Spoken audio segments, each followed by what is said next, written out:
I'm really excited to present Amy House as our final presenter. You heard from Ms. House earlier this morning. She was engaging in some of that vibrant question and answer session of Deb Nygaard's, and really thrilled to have her close out our conference today. Amy is the Executive Director of Reflections Memory Care at Brightondale and has 27 residents living with dementia in her care. She supports 6 other Silvercrest properties in Minnesota by training all new employees on dementia care and writing and implementing policies for the assisted living with dementia care Minnesota licensing. Amy's approach to care and communication by knowing how the brain is changing has led to her consulting business, where she helps caregivers at home come up with unique solutions and think dementia. Over the years as a director in memory care, she's helped many families with how to address concerns in memory care while still keeping a positive relationship and building trust. So again, very excited to welcome Ms. House in her presentation. Thank you. Thank you so much. Thank you so much, Dr. Godler. Can everybody hear me okay? All right, good. Well, thank you for having me here, and I would like to just take a few moments and say, good job, everyone. Pat yourself on the back. It's been a long, long day, and you are doing amazingly. Okay, it's a lot to learn, and I just appreciate you all being here. And this is the last session, so this is it. What I want you to walk out of here with from my presentation are 3 things. One would be what to expect from a memory care. And then the second one is going to be how your role changes when your loved one is living in a memory care. And last, I want to talk about how to bring forth concerns with your memory care provider. And minor concerns, but also what if it's a major concern? And how do you handle those things as a family member and know that they're still going to give your loved one good care? Because I hear a lot of fear sometimes in that. And so just from my perspective, oh, you know what? I didn't get the clicker on. My apologies. Is it up here? Found it.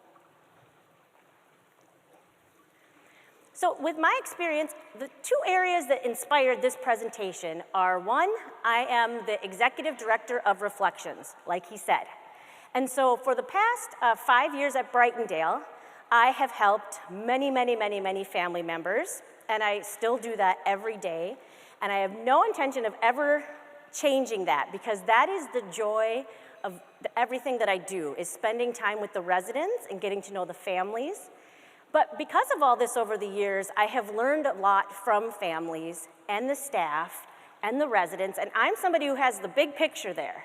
So hopefully I'm able to help you with some of the things that you might be concerned about with memory care, or something you might expect, but maybe they're not delivering. Also, this is inspired by my Alzheimer's Association support groups. I have 2 of them. They're both on Zoom right now, but I am thinking about switching one of them to in-person, and I am recruiting new care partners out there. Because even if your loved one lives in a memory care, you're still a care partner. You still need the support group, and I can't talk enough about support groups, and I'll talk about them more later.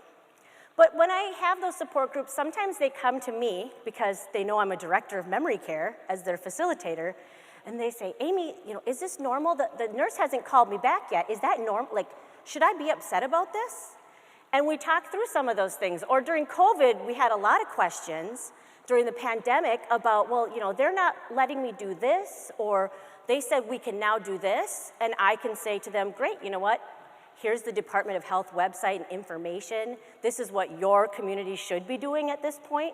And if not, you could ask their administrator, why are we not doing these? And in Minnesota, we are going to have 590 memory care options this year. That is a lot of possibilities. And I'll tell you, it's still not enough for the boom in population we're getting ready for. And there are different ways to pay for memory care.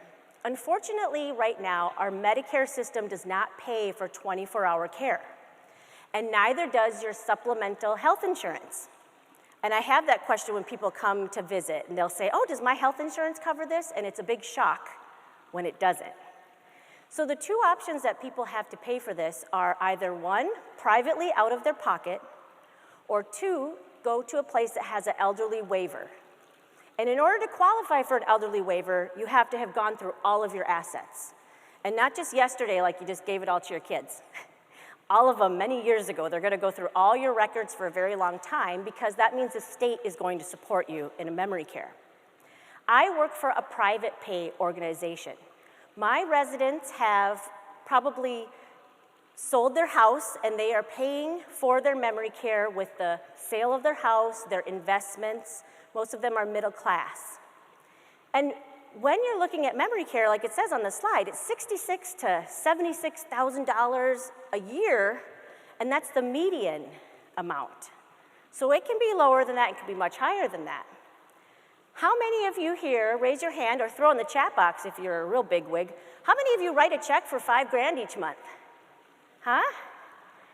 Oh wow, good for you. I don't know what, maybe it's memory care, is that why you're saying it? Okay, there you go. Okay, I just thought you have like some awesome life and you're writing a check for your yacht or something. Okay. So this is the largest check you're probably going to write in your entire life, and you're going to write it out each month, and you're going to want to know, am I getting what I'm paying for?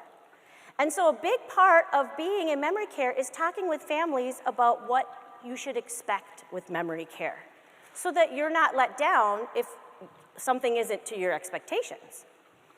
I'd like everybody to go ahead and hold up one finger. If you've read about me, I'm a TIPA snow trainer, and so TIPA has taught me in many of her ways, and we like to do a lot of muscle memory and engagement and learning cycles. We're gonna do all that.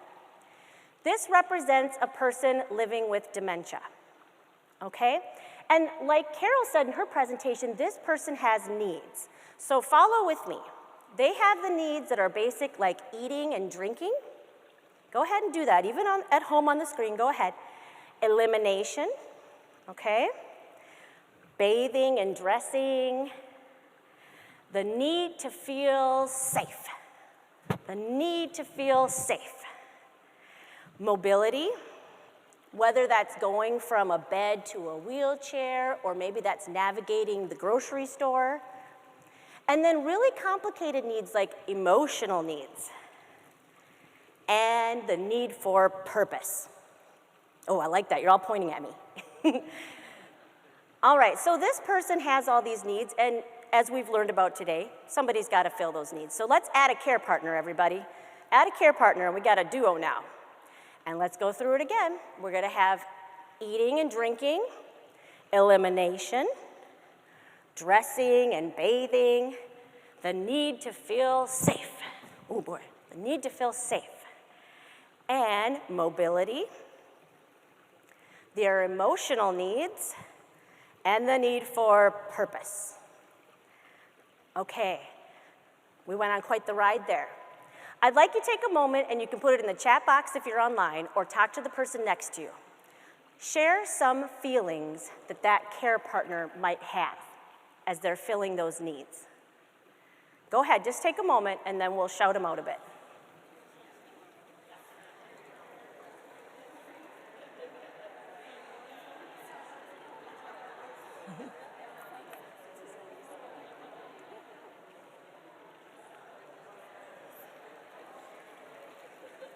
Okay, I can't see what's in the chat box, so if somebody wants to yell out one of the feelings. Anybody want to share? Fear. Fear is one that we heard. Anything else? Fatigue, frustration, responsibility, that weight on your shoulders, uncertainty, grief. And now look at the person next to you, and I want you to think about, why are those feelings coming up? Why? Go ahead and share them with your person next to you, or put them in the chat box.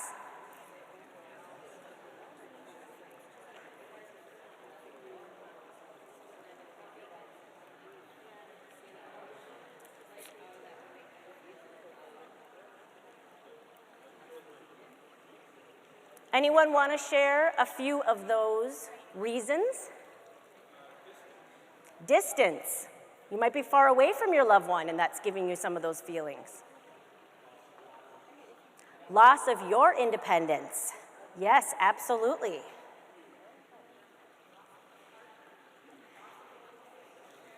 Loss of the one you shared those responsibilities with. Absolutely. And yes, because when you are along for that ride, guess what, care partner? Your needs are not being met. You're not getting all of these things met and the emotional needs. And what happens is that's a recipe for burnout. And the purpose of memory care is to expand this team. Go ahead, wiggle 10 fingers now. This is what we're trying to get to, all right? And what you can get with those 10 fingers when you go to memory care. The first area are the programming department, okay? They're in charge of engagement. They're going to have residents doing group activities. We go out on the bus. You can see here I've got one of my residents who, I have many administrative assistants that hang in my office and help me with paperwork and help me run errands around the building. I have someone gardening, and I have somebody on a boat ride fishing. Whew. Do you think it looks like this every day? Yeah, does it look like this every day at your house? Because you're giving great care, aren't you? Right? But it doesn't look like this all the time. Sometimes in memory care, we are just happy that everybody has pants on today. Okay, that is the reality. That is the reality, because we have people who are adults and want to help themselves, and they have been going through an entire lifetime of building skills, and they have ways of doing things, but now those skills are disappearing. And when you lose those skills, one of them might be how to put a new pair of pants on when you take your pants off, right? Those skills are disappearing. That's what dementia takes away. And so as a family member, I want you to know that not every day looks like rainbows and sunshine. It does happen. There are times where I walk through and I'm just like, oh, look at that conversation they're having over there, and oh, you've got a beautiful book you're looking at, and look at this small group over there that's talking about, what it was like in World War II. That's amazing. But there are other times where I walk around and I say, okay, Amy, as a director, I have a vision of what this should look like, and it doesn't look like that right now. But there's a lot going into it, and maybe it's a very difficult morning. And we'll talk a little bit more later about, what to expect each day. But with engagement, this is something that is very difficult to reproduce at home. Unless you are a professional travel agent or somebody who worked on a cruise line, this is hard to recreate at home. And so we have to think about memory care, if you're able to afford it, earlier rather than later, if you want to enjoy these things.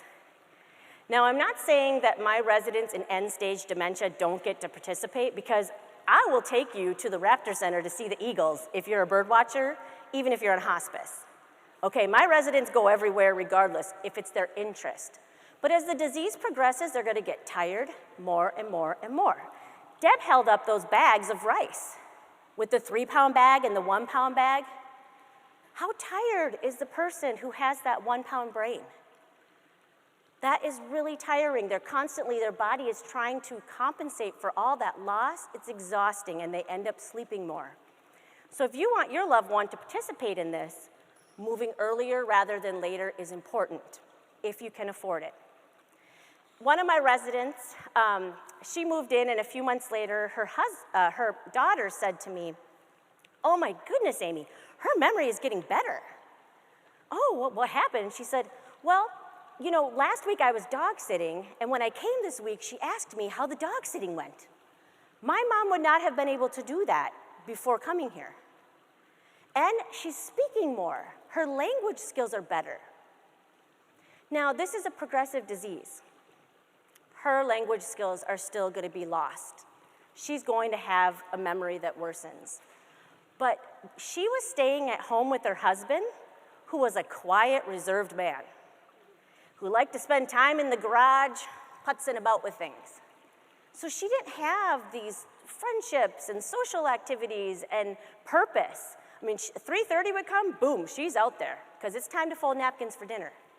She would come out on her own. I mean, it's like she just knew what time it was, time to have those napkins folded. And so she really showed an improvement when coming to memory care. And I'll tell you that a lot of times people don't realize that at the end of this disease, things progress much faster, okay? The beginning of this disease is long, many, many, many years. But as you get closer to the middle and the end stages, those go faster. So you may think, oh, yes, we finally got mom living in a memory care. It was just 6 months ago. Boy, has she changed. Wow, she's really, whew. But also, when did she move in, right? Did she move in when she was moving and enjoying things, or did she move in when you just physically couldn't do it anymore? Because that's the time where it's gonna move quickly and changes are happening. Also, what you should expect with memory care and where that money is going is safety. The Department of Health, all sorts of different certifications and licenses that we have, they have rules about what we have to do. We have disaster planning in case there's a chemical weapon. Do you have that at your house? No, exactly, but these are the things that we're required to have. Fire drills, that's me with a fire extinguisher. Thank you, New Brighton Fire Department, who comes out and lets us play with fire extinguishers and real fire. I love it. Yeah, you should get them. They're great. Have that feeling in our hand. Also, infection control. That's not just something that the nurses are in charge of. That's something that we're all doing all the time, every single department. So with this area, you're adding the maintenance department to your team, who comes and fixes that closet door right away because we don't want it to fall on mom. You're adding to it the housekeeping department, who's cleaning up messes and spills as quickly as possible because we don't want falls. And you're adding to it the administrative team who is overseeing all this and making sure that we are following these rules and that we have training, and more training. And I know that there is never such thing as enough training. Because if that were true, I wouldn't be here today. I would have just shown up at 2:30 and been like, all right, I know it all. But no, I don't. I love being here and learning from everybody. And so, yes, there is never enough training for anyone, whether you're at home or you work in a community.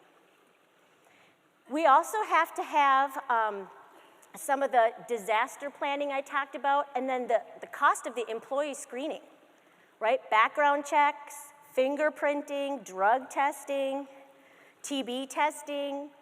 Those all cost the company something. So again, that's part of the safety part that you're paying for. And then falls.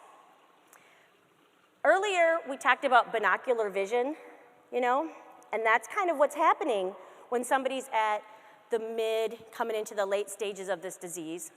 But I'd like everybody to just take a second, even if you're at home, and put those binoculars on. And what happens is that peripheral vision gets smaller and smaller and smaller. And before you know it, your brain says, whoa, I cannot look in two different directions. I'm not a fish. And so your brain functionally shuts down one of your eyes. It works just fine, but the signal is not coming anymore. And so now close one eye and look through that. Okay, this is the vision of somebody who is in late stage dementia. And I don't mean just somebody who's in bed all the time. Because also at this stage of the disease, when this happens, they're losing the balance in their toes. So, when you get home later tonight, walk around a little bit on your heels, and look through one. I'm so worried I'm on a stage. Look through one eye, walk around. Like Deb said, everybody starts looking down and they start bringing down their center of gravity. And then everybody's like, yeah, stand up, Deb, stand up straight, Deb, get close to your walker. Whoa, I'm just trying to stand up. That's my goal right now. So when this disease progresses, it robs somebody of their balance and messes with their eyesight so they have no depth perception. And if you're wondering which eye is affected with your loved one, if they have a walker, you can tell very quickly. Because you walk up, they go up to the walker and they go like this, they grab one, and then they go like this. And you have to help them find the other one, because they're just seeing that one handle out of this eye. Or at mealtime, they might grab everything that's to the right. That's because this is the eye that's doing everything.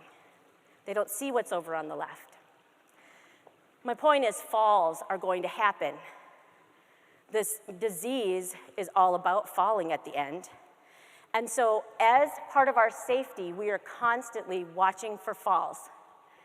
The staff are so great about it. I mean, it's just like, oh, look, that person just got up without their walker, boom.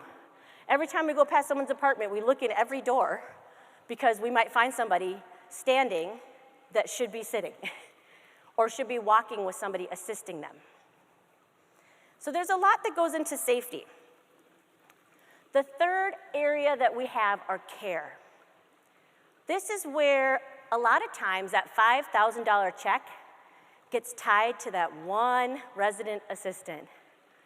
Oh, they better do good. And they are going through an individualized care plan and meeting all those needs. But I don't think anybody realizes how amazing they are.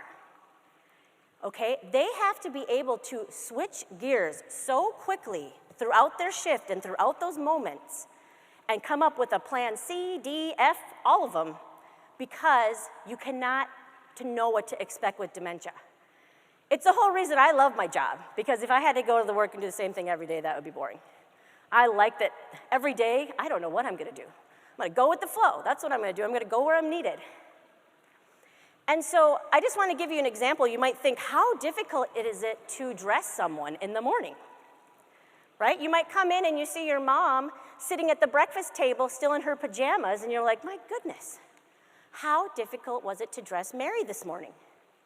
I pay $5,000 a month, right? I see people nodding their head. Well, maybe this is what was happening behind the scenes, okay? I'm the care partner, resident assistant, whatever you want to call me. I come in for the morning, I've got my plan. All right, I'm gonna get Mary up first. I go to Mary's apartment, and guess what? Mary is just not ready to get up yet. She does not want to get out of bed right now. Okay, yeah, sorry, Mary. Okay, I'm gonna go over then to Barbara's apartment. I'm heading over to Barbara's apartment, I knock on the door, she wakes up in bed, and then all of a sudden out of the corner of my eye, here I see Mary, walking down the hallway now without her walker. Oh my goodness, okay, let me go get your walker, right? And then I'm thinking, okay, well now already Barbara's awake. And Barbara, oh boy, if I don't go back, Barbara will tell me. She keeps track of stuff. She could tell the director. So I better get back to Barbara right away because I don't want to upset her. What could I do with Mary to keep her safe right now? Oh, you know what? I will set her up with breakfast. If I set her up with breakfast right now, she's going to stay seated and safe. So I'm going to do that, and when I go back and I'm heading back to Barbara's room, here comes Bill out the door. He took a wrong turn and was heading to the bathroom, but he sees a corner here and he's heading for it. Okay? And Bill's not on my group. I could just let Bill do his business and be like, great, I guess the other teammate's gonna have to clean that up. But I'm not gonna do that. We don't want our place to smell like urine. Amy, also the director, probably wouldn't like that.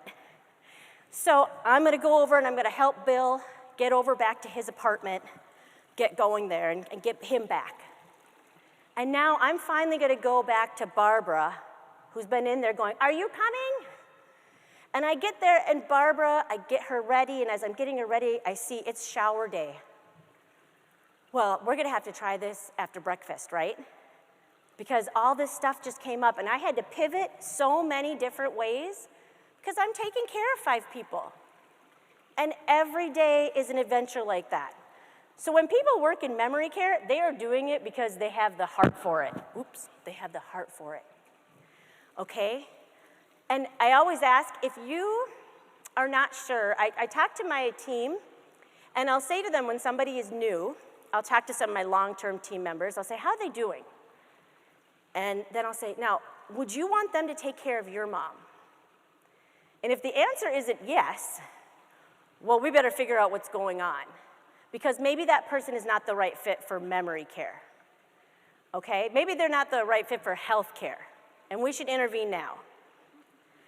Or sometimes the answer might be, yeah, they have the heart for it, but they're really getting behind and getting a little mixed up with stuff. We're always it's just kind of chaotic.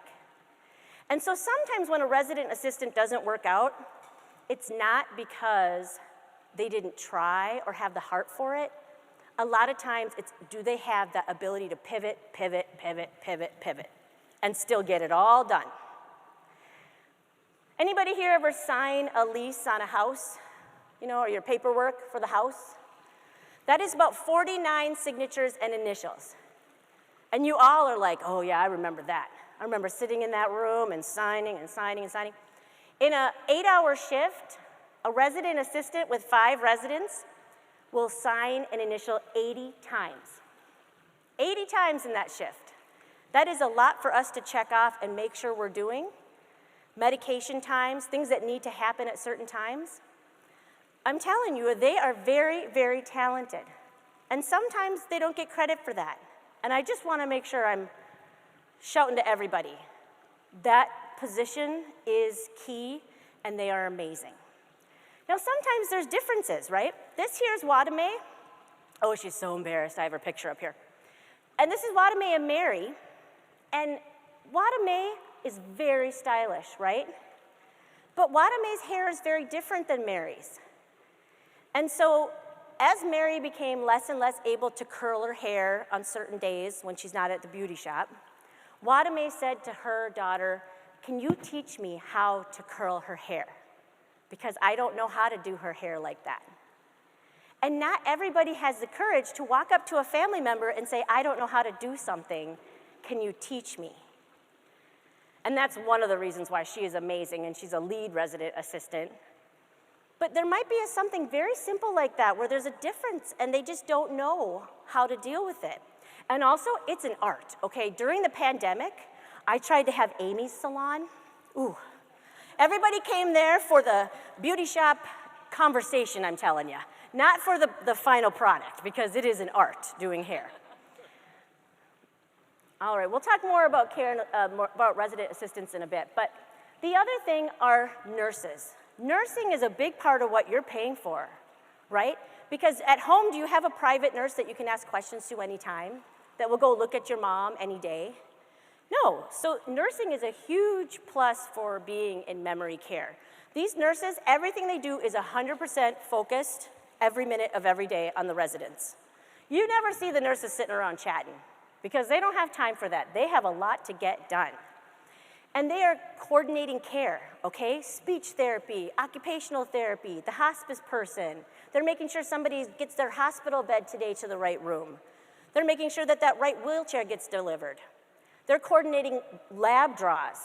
They're getting x-rays in here. They're doing all sorts of stuff to keep people out of the hospital because going to a hospital is a really hard experience if you are living with dementia. They are also making sure that they're doing, again, that fall prevention. They have to do the assessments. All of those things I talked about on that care plan, all of those things that that aide has to check off, guess what? The registered nurse is the only one who can add those things to the care plan. So you might think, oh my goodness, I thought they were gonna add in here that mom has a little hand brace now. I thought, I just talked to her about it this morning, and now at bedtime, nobody's putting that brace on. It might be that the nurse had somebody coming back from the hospital, or that they were dealing with a fall. They have to triage what they're going to do at this moment, and it is unbelievable what they can multitask and juggle all at once. Very talented, and they're doing it with people who are usually elderly. So these are people that have diabetes, congestive heart failure, a lot of diseases that come as you age, and they are educating the families on that. And they're educating them on dementia. And we're trying to all think, what does this person want right now at this point in their life? Each resident is different with, do they want to go to the hospital, or are we doing comfort care?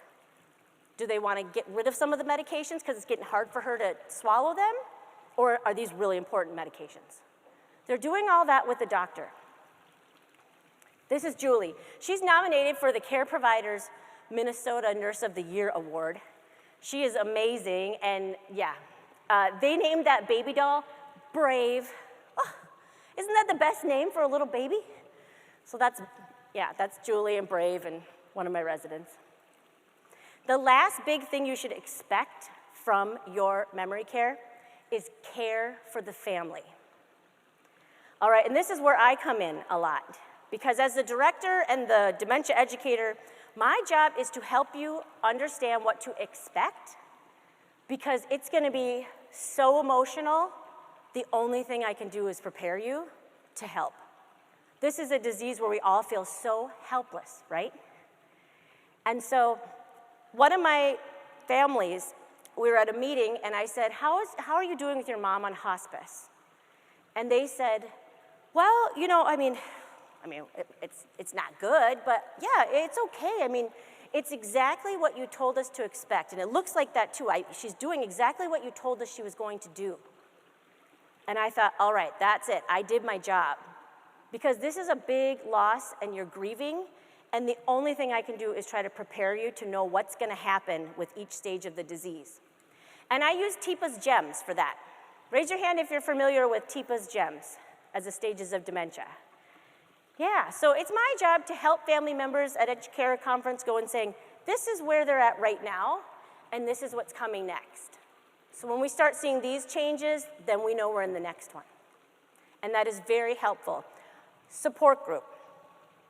Many people think that if you are in a memory care and you're no longer caring for someone at home, that you don't need that support group anymore. Right? You are still a care partner. It's not like you're just like, okay, now I'm on vacation. You are still managing their health, supporting them, spending time with them. So a support group is really helpful. And again, like when they come to my support group, there's a lot of questions of, well, does your memory care do this? Because mine does this. So if you want to know what's going on, if it's meeting your expectations, come to those support groups because we can exchange things and find out what's happening at each place. That's very, very helpful to keep everybody to the standards that we're looking for, and then also for you to just be able to manage your expectations. And I do a lot with families with just listening. You know, we become part of your family. We really, really do. And so a lot of times, again, this disease causes so much isolation and loneliness, and everybody seems to just fade away. So many times we have care partners that are in there with us daily or weekly, and we become your support system. We become your family. And that's what we're there for. I want you to know we are there to care for you just as much as the resident, and sometimes even more, which we'll talk about how to bring forth concerns in a little bit. So everybody, the goal again is to expand that team. Hold your hands up. See, we're keeping you awake. It's afternoon time. There you go. If you don't got your hands up, I'm going to come over there.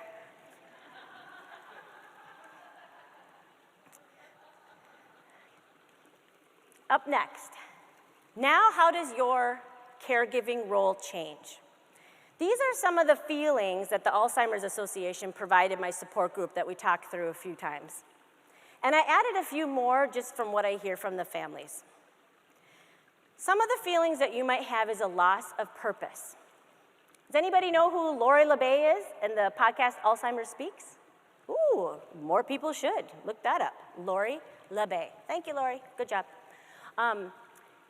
One of the things that Lori talks about on her podcast, because she cared for her mother for 30 years with dementia, and she says that when mom moved into a nursing home, her mom was in a nursing home at the time, she said, I lost all of the purpose that I had. I was giving her everything, every minute, everything I did, every decision I made was about her. So I didn't know what to do with myself. So I thought maybe as a caregiver, my new job is to find everything that's wrong and point it out, which I'm so glad that she learned that that wasn't her new job eventually. But it can easily seem like the first thing that you think of, right? Because you're the advocate for your loved one. And sometimes advocacy and just pointing out everything wrong can really get blurred.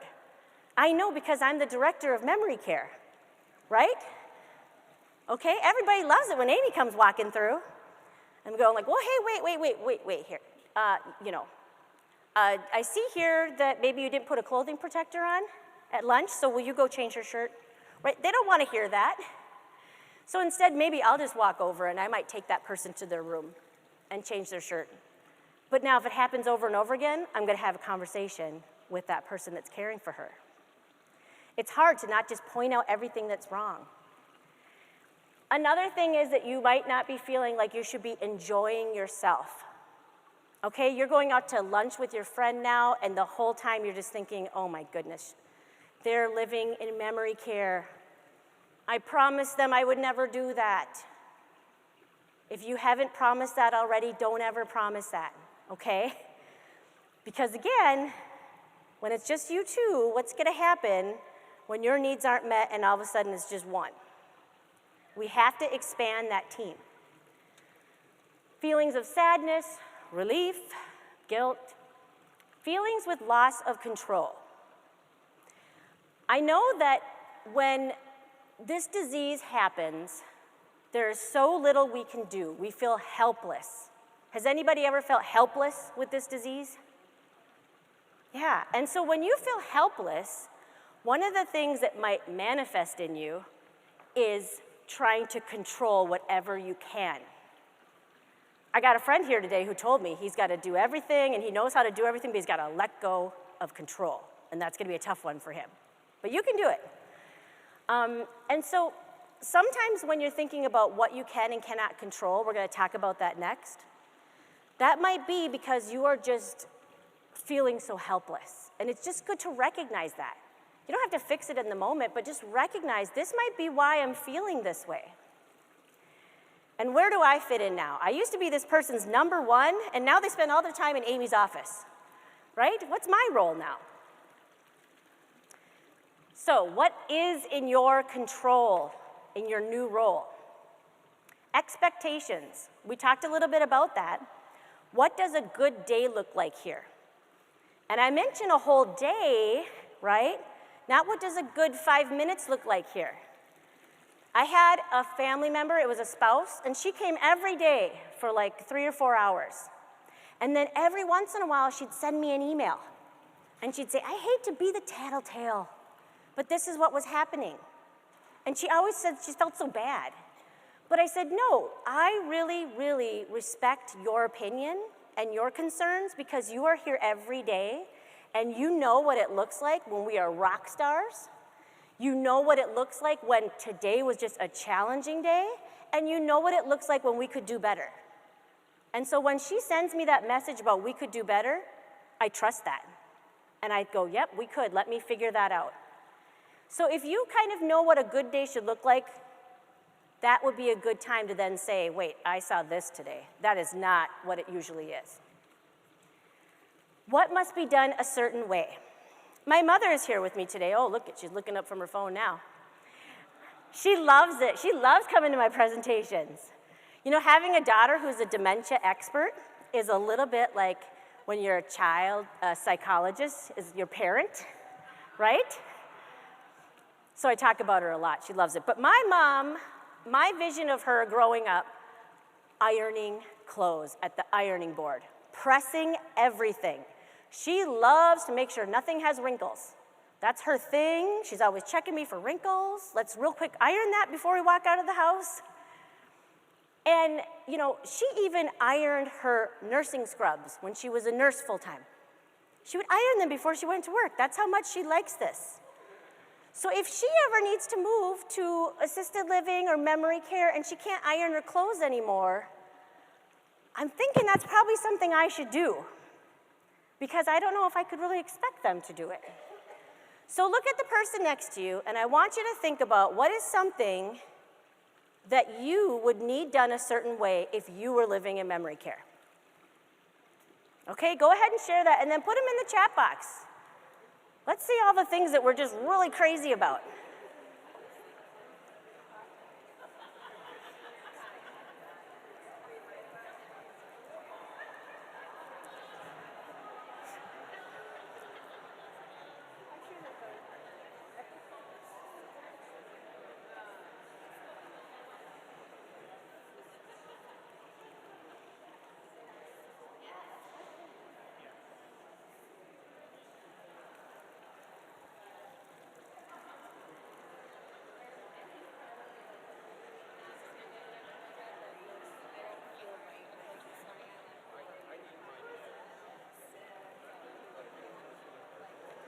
I hear a lot of laughing over here. Some neurotic things you're hearing about, huh? Things you never knew about each other. Yes, yes. You start thinking about those things. Okay. Now, of those things that you came up with, how many of you think that you would expect your memory care nurse or resident assistant or the director to do? There might be reasons why it's not something you'd expect them to do. For me, the reasons why I'm not going to expect them to iron mom's clothes, one, it's a safety issue. We probably shouldn't have an iron sitting around her apartment all the time. What if somebody leaves it on? Two, it's a time issue. Okay? That's going to take a lot of extra time, and I don't know if they're going to take that extra time with everybody here. I'm living in a group setting. And three, they could ruin her clothes, right? So that's the reason right there. Maybe I shouldn't have somebody else doing this. This might have to be something that I have to do if I want to make sure that my mom's happy and therefore I'm happy. So identify those things. What are the things that have to be done a very certain way? Why do they have to be done that way? And then can you expect your memory care to do that, or is there some way that you can help or find a way to help? Because guess what? I hate ironing, so I'm going to hire someone. I got a little savings account right now for mom's pressing later in life, because it's not going to be me. So also, communication is something you can control. I'm going to give you 3 scenarios. Scenario 1, you walk in and you go to your loved one's apartment and you don't see any towels hanging up in the shower and nothing's wet and they didn't do his shower. Oh, this is so frustrating. You know how much I pay? And just a shower, that's a basic need right there. That's scenario 1, and I am mad now, okay? Scenario 2, you walk in, I'll do Q&A at the end. She's like, oh, I've done that. Scenario 2, you walk in and you stop and you talk to their resident assistant and you say, how's it going today? Okay, that's the communication I'm talking about with the staff, checking in, not coming to them with all your concerns, because guess what? They really want you to come to the director instead. But checking in, how's it going today? And you hear in this scenario, oh, it's been a rough morning. It has been a very hard morning for your loved one, so I'm gonna try to do that shower after lunch. Oh, wow, that feels so much better, doesn't it? Because you know it's still gonna be done. It's not that somebody forgot it or skipped it or something like that. There's a reason. Scenario number 3, I'm telling you, these things happen. Scenario number 3, you come in, you check in with that resident assistant, and you say, how's it going today? And they say, oh, it's going really good. I just want you to know, though, that yesterday there was kind of a big situation in the morning, so he had a shower yesterday. So we didn't do it today. Oh, again, what a relief. I know it was done. It was done yesterday, because I'll tell you what, resident assistants do that all the time. Sometimes family members will check in with me about a shower day that they don't think the shower happened on, and then I go around and I check in with about 5 different people, text some people, tell me to call me from home, get all the information, and I found out, oh, it's because they had a shower the day before. You know what? As a family member, you are 100% right. That shower was dry as a bone today. But there's a reason for it, because we communicated first. And that is going to save you so much frustration, okay? Walk away with that. Make that the one thing, because that's what the resident assistants all tell me they want more of. Check in with me before you go and see your loved one so you know what to expect. And then also see what supplies they need. You know, talk to them about that. What also is in your control? Challenging cares. Do them together. Okay, a lot of times we have somebody who moves in. A couple days afterwards, somebody will say to me, Amy, my mom's been here for 2 days. She hasn't had a shower yet. And I'll say, well, I've known you for 3 weeks. Can I give you a shower? Huh? Right? We have to build some trust here, people. Showering is a very intimate thing. We have to build that trust and be able to work up to that sometimes. And so it can be very easy to just say, you know what, mom doesn't like anybody else showering her. I'm just going to do it. I'm just going to do it. But then what happens when you twist your leg and need knee surgery and you're not here for 8 weeks. Now we have not expanded the team, right? If you're doing that shower and something happens to you, there aren't any other people now that can do that because she has not let them. So do them together. Build up together. Let's do that shower together and then slowly back off more and more as you see that trust build. Because when your loved one sees you perfectly fine with this stranger in here, that's going to help build that trust. And that's, again, going to expand the team. That is the goal, to expand the team. Take care of yourself, join a support group, we talked about that, but find the positive in each day. This is something we talk about in the support group. Keep a journal, write down 3 things you are thankful for at the end of the day. Because sometimes it's gonna be really hard to come up with one. This is a challenging disease, and there are times where it's gonna be very hard to come up with something positive. Your one thing positive might be, well, it rained today, so I didn't have to water the garden, right? Or one of my family members said to me once, well, he didn't break a TV today. I just got to celebrate that, right? And she had a great sense of humor because you have to have a sense of humor when you are going through those challenging times. And remember, this is a progressive disease, so no matter how challenging it is right now, it's going to change. This is just a season. This too will pass. It's going to change, and their needs are going to be different, or how they act or how they react is going to be different. Now, it is training, not trouble. A lot of family members, they love their caregiver, you know, they love that resident assistant, and they don't want to say anything because they don't want them in trouble. They're so good at all this stuff, but you know, that one thing is just driving me crazy, but I don't want to say anything. I want you to know it's about training them. They're not in trouble. Right? I am not sitting around there all day long thinking about how I could fire all the staff. And then I could just be here all by myself. And I'm sure it would work out just fine. Okay? I'm thinking about what we can do to give them the tools. What are they not understanding? Maybe we need to give them something. Maybe we need to do training. Maybe we need to do them together. I go in there and I help staff with the resident who won't change their clothes. I go in there, I figure out how we're going to do it. Then I have them go in and watch me. And then the next time I go in, I watch them.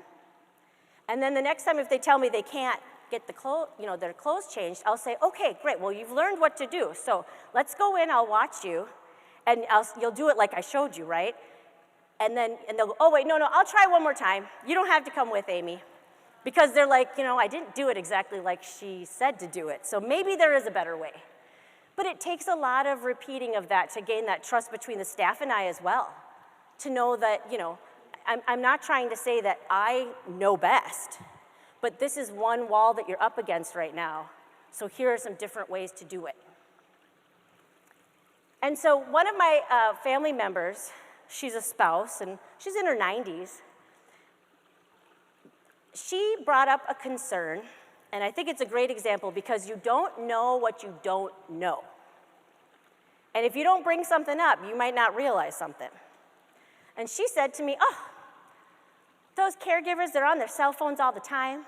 Every time I go out there, they're just sitting on those cell phones, just looking at those cell phones, playing games. I thought, well, gosh, I haven't seen that much. I know it's a real problem, right? People check their phones all the time. There's a whole society of phone addiction happening. But I was like, I really haven't seen that.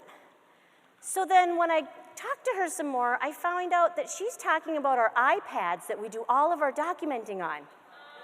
Okay, these are the iPads that they have to read the care plans, and every time there's a change, they have to acknowledge the care plan, the 80 signatures that they have to do. So yeah, they look at them a lot. And when they have minutes in between stuff, they have to check off everything. So by explaining that to her, she was able to go, oh, good, okay. Because it was, it was eating her up. So you don't know unless you bring forth a concern. And here's how to bring forth concerns. Keep a journal of both positive and negative experiences. And I want you to write down the date, the time, and if you know the staff's name, that's awesome. But at least the date and the time. Because I really don't like doing blanket statements to everybody about remembering to do X, Y, Z, because that care giver, who maybe is the one who's not doing it, they might not think that message is for them, right? They might think they're just doing it all good. They've done a great job. And it's this one thing that's really important to the family. And if I have the date and the time, I can go to that one person. I would rather talk to them directly and say, this is really important to the family. And I know you're doing a great job caring for them, but this is a real important key to hit each time. So let's work on that. So write those dates and times down. That is going to help me find which staff we're talking about. If you just talk about something that happened last week, I'm not going to know who to talk to. And I'm your go-to person. Find out who your go-to person is. I say this because I've had times where a family member might say something to me, and then they also send an email to the nurse, and then they also talk to a resident assistant or the supervisor of them in the hallway, and all of a sudden we've got 3 or 4 people working on the same thing. And I don't think that's a good use of our time, and I want to make sure that we all get back to you. And so I don't want also to happen where, oh, they're taking care of it now. All right, good. And then they think I'm taking care of it now. That's how miscommunication happens. So find one person, bring your concerns to them. I want you to think about how did it affect my loved one when you evaluate your journal each week. Did this happen more than once? Is it a fluke? Right? Because we make mistakes. We're not perfect.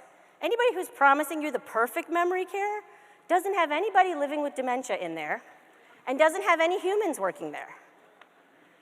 Okay, so how did it affect my loved one? How did it affect me? And did it happen more than once?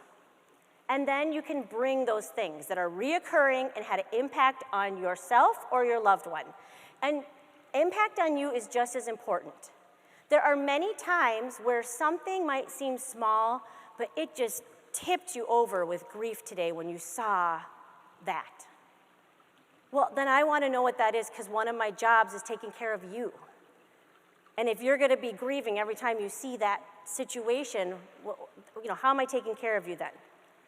So think about how it affected you or your loved one. And then give us some time. Because I'm going to tell you the truth, I am triaging everything that you are telling me. And there are times where I'm going to get on it like that, and there are times where things have to wait because I promised the residents a karaoke party and I got to go put my sequins on. And they come first. Or I might be in a resident's room saying goodbye to them. And I'm going to take some time here, and I might take a lot of time if family hasn't been able to get here yet. And that's more important to me right now. It doesn't mean that what you are asking for isn't important. It just means that I'm going to decide when I can get to things and when I can get to them exactly. But I try to let family members know within a business day that I'm working on it. I've gotten your email, or I got your voicemail, I'm working on it. We talked in the hallway, just so they know that it's in my radar, but again, I might be doing some things that are just really more time sensitive. The nurses too, right? They might be spending hour after hour in that room with that resident that's dying. And so they are going to answer your question about that medication, but it might be a few days before they get back to you. And it can seem really, really urgent, and if it is, call again, because maybe something happened and it got mixed up with all the stuff that's happening, but also just know that it might take a few days to get back about something. Now, if we have major concerns, we want to call the Office of the Ombudsman. Say with me, Ombudsman. Ombudsman, that's a tough one. The Ombudsman works for the county, and their job is to uphold resident rights and be the advocate for the resident. And if you and your memory care are just not seeing eye to eye about something, the Ombudsman can be a wonderful resource. Okay, I've contacted them from a memory care side, and then families can contact them from a family member's side. But the goal of the Ombudsman is to come in, listen to everybody's ideas and opinions about stuff, and then decide what's best for that resident. They're completely objective, and their goal is to uphold their resident rights. For example, I had a situation that I know about that happened where a resident moved into a memory care. Within 2 days, she figured out the elevator system that was the part of their secured neighborhood.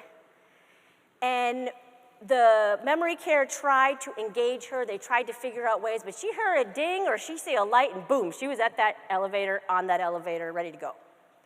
And she was so fast, so fast. She had on tennis shoes. She was just running to that elevator. And now this was really hard for the family because the facility came to them and said, I don't think we can keep her safe here. I think you're gonna have to move her somewhere else. And that's really hard to hear. So the family thought, no, I think you should spend tens of thousands of dollars and change the way your system works here and build something around your elevator. Okay, well, it's working for everybody, and it's worked for everybody so far in many years. I don't know if we can do that for just one person. Yeah, we probably should do it next time we remodel, but that's a lot to consider. So we called the ombudsman, and they came out and they watched that resident, and they saw all the efforts that the staff were making to engage them. And then they said, wow, I can see that this community is doing everything that they can to keep her safe, but I don't think they can. I think it's important that you go to a place that will be able to keep her safe. And they had the resources and ideas of a place that would have a little more secure of a system. Sometimes I will also call them when we're looking at who should visit a resident, because one of the residents' rights is to be able to associate with anyone of their choosing. And that might mean a family member who comes in intoxicated and starts arguing all the time. And I'm like, okay, as a director, I don't think I should limit their visits. That's against the resident rights. How can I handle this? And I'll call the ombudsman and they'll give me some ideas of how to make sure they're having a positive interaction and that we're working through things, but that we're not saying you can't see your mother. So the ombudsman is a great resource. We're all mandated reporters, and if you ask anybody who works in a senior facility about what do you do if you see abuse, they will all know right away because we do so much training about this. We don't have to prove that there's abuse, we just have to suspect it, and we can report it to the Department of Health. Also, if I'm a staff member and I think that something happened that was neglect or abuse or financial exploitation, and I tell my supervisor of it, that supervisor has to give me a letter in writing that says whether or not they reported it to the Department of Health, and here is the number in case we didn't and you still want to report it. That is part of the law and the policy. So know that as a community, we report a lot of things because we just want to make sure we are over-reporting and being transparent about anything. But if for some reason we don't, we still let that person know or that family member know we have not, and here's your option to do it directly. I hope that gives you some peace of mind. The last thing I want to talk about, I got 1 minute. The last thing I want to talk about is how if you have gone through a lot with a memory care and you're thinking about moving your loved one, go through that journal. Okay, if you don't have a journal yet, don't even think about moving your loved one because a move may cause a decline. You know when you moved from home or if you moved from assisted living or wherever you moved here from, that might have been very challenging. Well, now even more time has passed, right? You've been here for 6 months or something. They've changed even more. This could be really hard on them. So you don't want to make that move unless you've gone through everything and you've said, boy, I've done what's in my control. They've done what's in their control. Am I thinking about moving because of something we can't control? Because that would be a reason to move. For example, I had a resident that came to my community from a beautiful memory care. I went there, they were doing a great job. And the thing was that it was on the first floor, it had a whole bunch of beautiful big windows, and those windows looked right out into a parking lot, and then right after that was a busy street. And this resident learned very quickly, and accidentally, but then remembered, of course, that if he went up there and he hit the exit door as hard as possible, that would trigger it to open. Because guess what? We have to have like backup ways to get out in case there's a fire. And he figured out that facility's backup way, that if you are in a fire right now and you hit this hard enough, it will open, and out he went. And then the next moment after that, out he went. And his wife said, this isn't something I can control, this isn't something that the community can control. And when she came to me, she said, I think he will be fine because the apartment's on the 3rd floor. And I was like, wow, that's putting a lot of faith in that. But she's like, I think seeing all this is triggering him to want to go. And so, yeah, he came to us. Were we doing things better than the other place? No. But it was true. That was a trigger for him and something that she couldn't control, so she brought him to us. He never tried to leave, not once. I had his picture everywhere. I was ready to go. I was like, we're coming to work with our shoes on, everybody. Bring tennis shoes tomorrow. We got a guy coming, and he's going to be booking it. But no, he didn't even try to leave because that was something that was a trigger for him, and she figured that out. That was a very good move to make. And when I was at the table earlier today, somebody came by, and they said, yeah, and you should really think about sometimes that you might think when you move to the next place, you're not going to have the same issues, but sometimes they're worse, you know? And so you just don't know what the next situation's going to be unless you've really evaluated what you can and can't control. All right, again, everybody, hold up one finger, and that care partner, and now wiggle all your 10 fingers around, because we're going to expand the team. That is the goal of memory care. Thank you very much.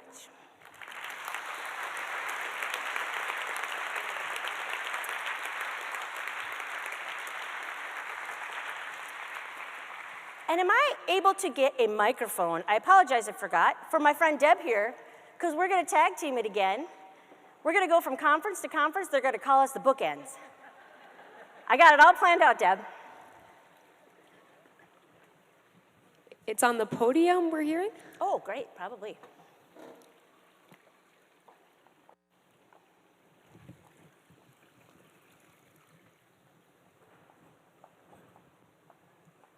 Yep.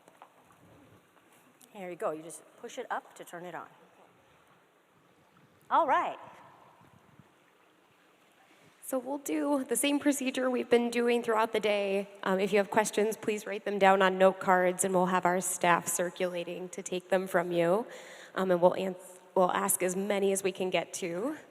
We do have a couple to start with online.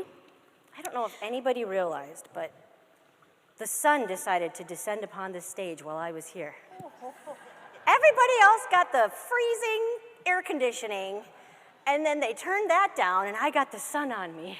It's a sign I'm a little from heaven. warm. Okay. So one of our questions is a situation, and then the person is asking how you would handle it. So the situation is, I came into Mom's memory care facility to find her sitting in a chair, soaking, and she had been there all night from 6 p.m. to 8:30 a.m. She has only lived here less than 2 weeks. How do we as a family address this with facility without accusing and anger? That is an excellent question.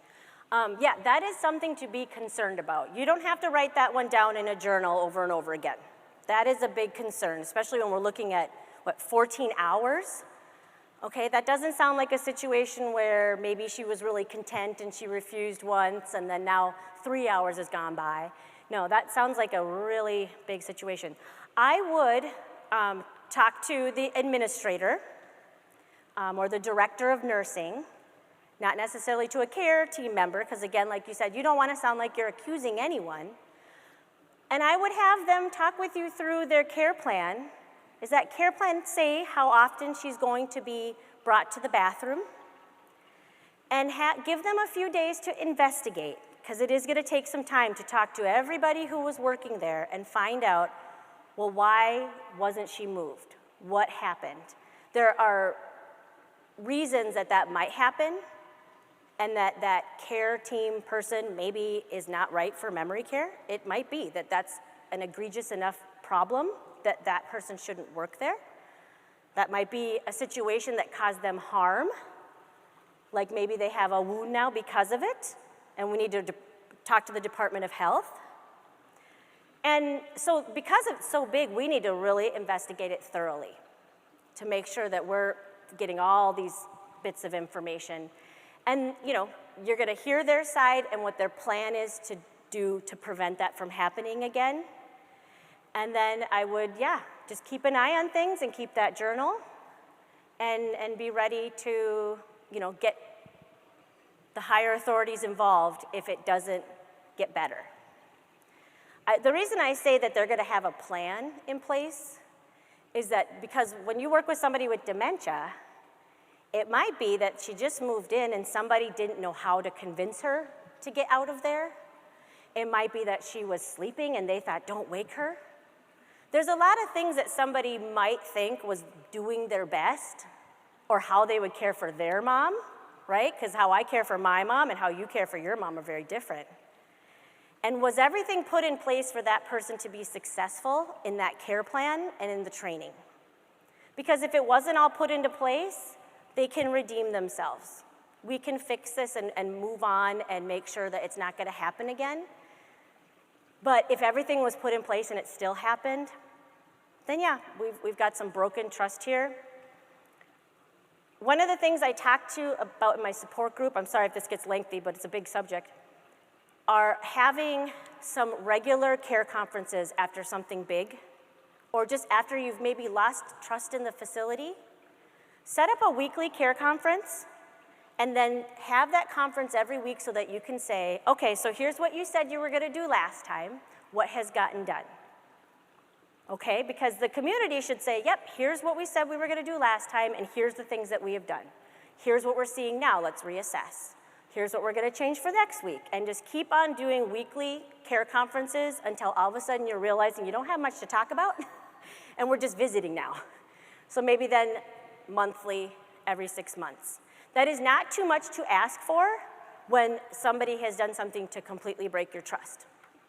And I know that they're gonna wanna get your trust back, so let's do that and see if we can build on that. Anything for you, Deb? The only thing I would add is if this does repeat, this is an issue of neglect. And so that is a reportable offense, and we would have to report it ourselves. Yep. But you could as a family member too. So you don't want skin breakdown from not being repositioned or not changed, and so valid concern, but I don't think I would add to what Amy's got. Yeah, that's the Department of Health. That's the higher authority I was talking about, not God or whoever.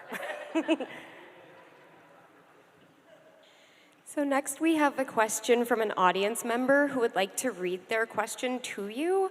Deb, would you be able to hand the microphone, and hopefully we can have this person raise their hand for you? So not every resident with dementia is appropriate for memory care, and there are a lot of reasons why a significant percentage of assisted living residents have some level of cognitive deficit. Yeah. In the memory care, what about memory care in the assisted living environment and training for staff in that environment? What are the differences? Well, it doesn't seem to be happening in the assisted living residence where mom is. Are there requirements that it should and could happen? And then in addition, staff turnover is a problem because communication is only effective if it gets passed along. Good question. So just in case you're not aware, independent living is senior living, and we have people living there with dementia, right? Okay, and then assisted living is where you have people there 24 hours a day. Usually they're kind of coming in at scheduled times to do things, and we have people living there with dementia. And then we have memory care, where you have someone around you and they're kind of directing your day and helping you throughout the day and helping you with emotional situations. And that, everybody has to have a dementia diagnosis to live there. So those are the differences between the three. So if someone's living in assisted living, one of the questions would be, is this the best environment for them compared to going to a memory care? And memory cares are in assisted living buildings. It's called assisted living with dementia care. That's the license. And if you first look at, are there reasons to move to memory care that they cannot meet in assisted living? There's 3 reasons. One, is it a safety issue? Are there things happening like repeated falls that would be better if they were living in a memory care and there was like a common area where they could all hang out and we'd have better eyes on them? Are they wandering out of the building? Are they talking about how they're gonna run away to Mexico? These are things that we wanna probably address by moving to memory care. But another reason might be, does the person have the ability to direct their own day? Okay, are they at the receptionist all the time saying, what time's lunch at, over and over again, or I need to call my lawyer because my kids took my phone away? Those are things that the assisted living is not made to address. Those are needs that a memory care meets.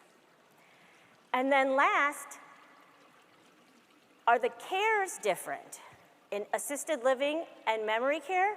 I'm going to say, yeah, the care is different because in assisted living, again, you are scheduling somebody coming around, where in memory care, you have that person around and a routine to everything to provide the cares. And so you don't necessarily have to push your button for somebody to come help you to the bathroom. That person has a schedule that they're doing to take you to the bathroom regularly. So if you might not be able to get your needs met in assisted living because you feel like the staff are not able to meet the expectations, it might be that memory care is a better fit because what the staff do there is more encompassing. But it doesn't mean everybody has to move to memory care. I just want to stress that, because if it's not safety and it's not about directing your own day or more engagement, sometimes people can live in assisted living through the end of their disease, and they can be cared for there with scheduled visits and a lot of family support. Especially if they have a live-in caregiver. For example, if it's a couple living in and one has dementia and the other doesn't. One might be on independent services, the other on assisted. But then the caregiver can push the button and call and say, okay, I know you were supposed to come at noon to change her, but guess what? We need you at 10. So, Good point. But again, if they're not able to direct that care, or if they're getting off their normal schedule too much, then memory care might be a better fit. And, you know, Arthur's, my place, is just a 6-person house that's designed for memory care, or for just people who are more end stage in another disease. So we don't encounter that. Yeah, because you don't have the option of assisted living in the other part of the building. Yeah. We have another question. This is from the perspective of staff. So this asks, what do you suggest when you have a family that is highly involved and ends up taking so much of your time that they're creating an imbalance? And the question is asked from the perspective of a director, but I think this could also be, you know, maybe you could speak from the perspective of a staff member as well. That never happens. All the professionals are laughing. No. So a couple things. When I have a family member that is really, really anxious, everything, they're just really trying to do their best in everything, and it's just causing a lot of time for the staff, and that it's just not fair if it's taking away from the residents and from the other families. That's kind of what I look at, because again, I'm there to support you, sometimes even more than your loved one, but if it's taking away from my ability to help everybody else, then I have to address it. And one of the things I'll talk about is the support group. You know, I'll say, I think it would be a good idea for you to join a support group, because often that family member needs someone to unload on, somebody to bounce things off of, and also maybe some education about what's going on. And then I will do some education with that family member. I want them to understand what's happening to that person's brain and body that helps them know what's in our control and what's part of the disease. That's very important. And then last, like I said, set up weekly care conferences 30-minute phone call every Friday. You write down everything that's going on. We talk about it. Next week, we go over again what we did to fix last time, what's new, what's going on next. Because then we can set aside the time to go through everything with you and still have time to support everybody else. Yep, and sometimes we've done that by email, you know, where call me during, you know, business hours if you can. We have live-in housing managers. The basement is an apartment for them, and we have to give them some time off or they lose their minds. Yeah. And so if family members are calling them at 9 p.m. and they're going to start working at 6 a.m., it's really difficult. So we try to direct family members that if it's a concern that can wait, call us during business hours or put it in an email. If there are things that can wait, we're going to wait until Friday, and we're going to return the email then. Or, but if it's urgent, we try to stress that. If you found your loved one sitting in the same brief for 12 hours, heaven forbid. Yeah, call everybody. Yes, call everybody.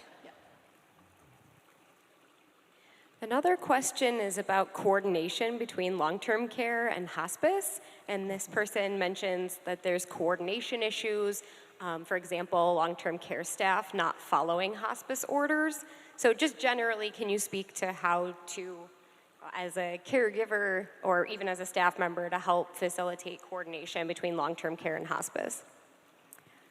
So just to review for everybody, I think when you're talking about long-term care, you're thinking about either a nursing home or a long-term care, maybe assisted living and memory care. I'm not sure which one you mean by long-term care, because it's a term we use in the business to usually talk about a nursing home. But let's just say, like, you know, full through all of life care is what we're talking about. Hospice then comes in and joins the team. Woo, we even get more people. Okay, and they come in and they are there to stop by with nursing a couple times a week. And they don't take the place of the community that's providing the 24-hour care. What they do is expand the team even more. And so they have volunteers that come in and spend time with them, or a nurse that's coming out a few extra times a week to check on things, a bath aide that will take really lengthy periods of time to provide that care, because you want to go very slow when people are at the end of life. And I think what the person is talking about, when that hospice team is saying, hey, I think we should do this to help them, and then it's not happening with the community that they're living in. Again, I don't think it's too much to say then, when that nurse comes once a week, that we're all gonna get together for 15 minutes. The nursing team, the director, if you have a director like me, and then that family, to say we're all on the same page until we know that this is working smoothly. And I would just add that we've had some miscommunications with hospice where they've made a recommendation to the family that falls outside of even their own organization's policies. And so it was a caregiver or somebody speaking out of turn. And so then we do call kind of a quick conference call with family and hospice and us, just so that we can all get back on the same page. I would say, though, it is definitely the exception that most hospice care providers, they just supplement what we do. It adds to the care, it adds to the number of eyes that you have taking care of your loved one, and I think it enhances care. So Yeah. it's really the exception. Yeah. I can't get anybody convinced to look at hospice early enough. I love what Carol said in her presentation about knowing your hospice provider, starting that search way before you need it. Hospice provides so many benefits, and it's covered by Medicare. So, and that support for the family, even more, volunteers, music therapy. Who doesn't want music therapy for their loved one? And with this disease, it's very different than some other diseases. When you are faced with hospice at other times in your life, you're thinking, we're giving up. But with this disease, they're going to change and progress with or without the support of hospice. So let's expand that team, because that's going to be the best thing for them. We have a number of questions about the care staff workforce, so I'm going to stack a few questions if that's okay. One question is about the ratio of staff to residents, sort of what's typical. Is there a lot of variability around that? That's one question. Another is about turnover and what that looks like and how you manage it, and then how you keep people trained in light of that turnover. If you want to go first, you can, but I'm going to go. Okay, I just haven't offered yet. Okay, staffing ratio. Each community will have their own policy of how they do their staffing. There isn't a law in place that says you must have this many to this many people. So some places have just kind of a general, okay, we are, 5 to 1 or 4 to 1 or 6 to 1. And other places will have more of a formula of how they look at how many staff to have based on how large of needs that the residents have. Because if I have, 8 people who can dress themselves and kind of do a lot, and I'm just doing a lot of engagement with them, then that's gonna work just fine. But if I have 8 people in wheelchairs who need more than one person to transfer them, or who need help with eating, those are all things that are gonna take more time, so we should have more staff. I'll tell you at my community, yeah, it's like 1 to 5, 1 to 6. But again, if all of a sudden I had a whole bunch of really independent people move in, it might be less than that, because basically that's based on their care levels. And at Arthur's, we're set up a little different. We always have 2 staff on for 6 clients. And so we just have a flat fee for care. It never changes. So when they come in, that's grandfathered in for the rest of their life. And some days we're busier doing personal care and feeding people and managing medical needs and therapies and that kind. And with different clients, we're out on a St. Croix riverboat cruise, if they're capable of doing that. Addressing the issue of turnover, it's a real issue. They're underpaid. We do the best we can, but the sky is not the limit, because you can't raise your rates through the roof, or people can't afford your care. And so, yeah, they're really underpaid. And, we're lucky that we find a lot of people who are students who are interested. People my age, we want to work 9 to 5, right? So who do you find that wants to work evenings and weekends? We attract a lot of college students. A lot of them are interested in the medical field in some way or another, or one of the therapies. And so they're bright, intelligent, motivated young people, and we lose our very best staff to PA school, physician's assistant school, but you never would hold them back. We have now 2 former staff who got their RN degrees, who are working for different hospice organizations that are coming back and providing care at our place. So, nice. Yeah, it's like bringing them home again. I would say our average staff turnover is about 2 years. So for every staff who comes through the door and says, oh my word, I didn't know what I was thinking, and they leave after 2 weeks, we have somebody who will stay for 6 years. So having continuity in the leadership really helps with the stability of the staff. But people do need to move on, either to something that's going to support their family, or for another career step up or something. Yeah, I apologize, I didn't talk about the turning over part. I'm glad you brought that up again. Yeah, I agree with Deb that when you look at the leadership and talk to the leadership team at a place, that continuity of having that leadership is what creates the culture, and that's the culture that helps keep the staff. There's going to be turnover, like you said. There are people that are here, they're working, now they're in nursing school, and then all of a sudden they're a nurse and they're going to go do something else. But if you have a great culture, the staff are going to stay and work together. I know currently my staffing supervisor position, his name is Tom, I share an office with him, and he's amazing. I don't know if you're watching, but you're awesome. And he said currently he's only hiring based on recommendations from the other staff. We've built a team that way, and it is a really good position to be in the way things are right now. But it's a culture that everybody's coming to, and I try to think about that sometimes. Like, even if you see a bunch of staff all standing around talking to each other, you're like, oh gosh, can't they get back to work? Or there's a resident that needs something. But I think, oh my goodness, sometimes people work 2 or 3 jobs, and this is their social life, coming to work.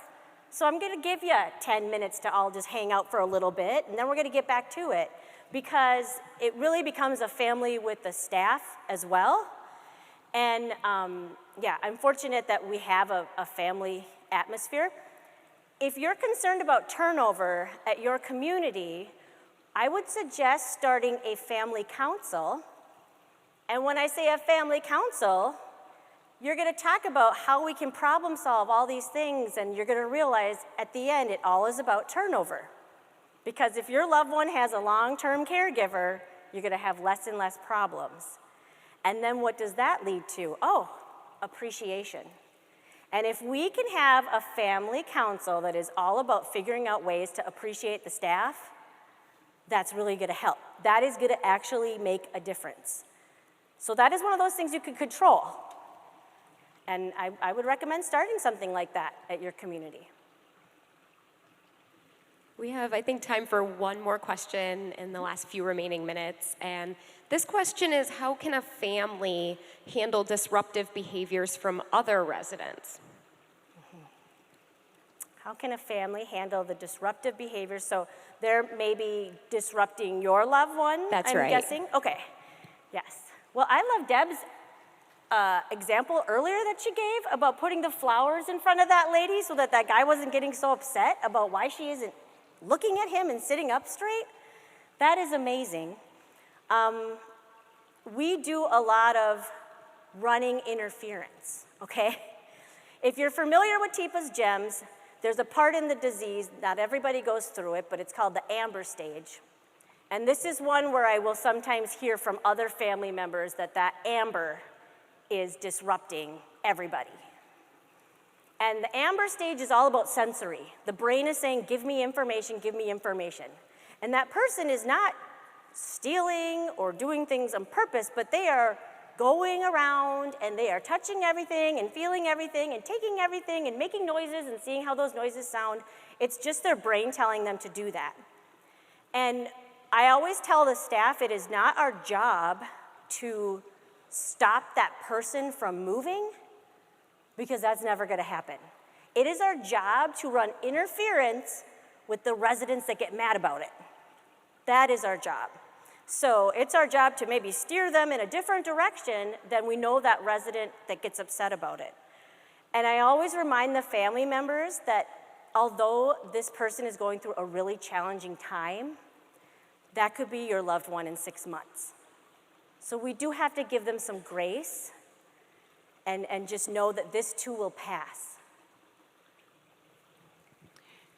We had one of my engineers, we were talking about the table, engineers have to fix everything, right? And it doesn't matter when dementia hits, they still gotta fix everything.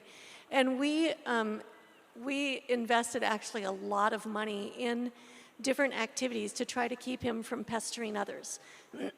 So he could still feel respected. Like, I filled a coffee can with gigantic washers, too big to swallow, right? And all different kinds, and I needed to get them sorted, and I don't have time to get it done, and I don't know when I'm gonna do this, and Chuck, can you help me? And then I had one of those narrow toolbox with all the compartments in it, and he would sort them all, and he pulls out a lock washer, and I'm like, oh, that one's broken, should we throw it away? Oh, and then he was able to tell me all about lock washers. And he felt so important. But there were a lot of kitchen-related behaviors around foods and things. He's the one who used his walker to hurt the staff. So we created activities based around food. Like I filled giant Rubbermaid containers with elbow macaroni and Rice Krispies. And then we got lots of little containers, and we ran out of time. We needed help. We had to have his help to fill all of these containers. You have never seen so many containers filled to precision. Like, they were perfect. And, you know, we had to retrain our staff because food code, we're gonna violate food code and we're gonna get thrown in jail. It's like, this isn't food, this is a prop. Yeah. Okay, and it's all to avoid a dementia-related behavior. So the better we could make him feel about himself and about being needed and solving problems and being useful, the less he was bothering the other people.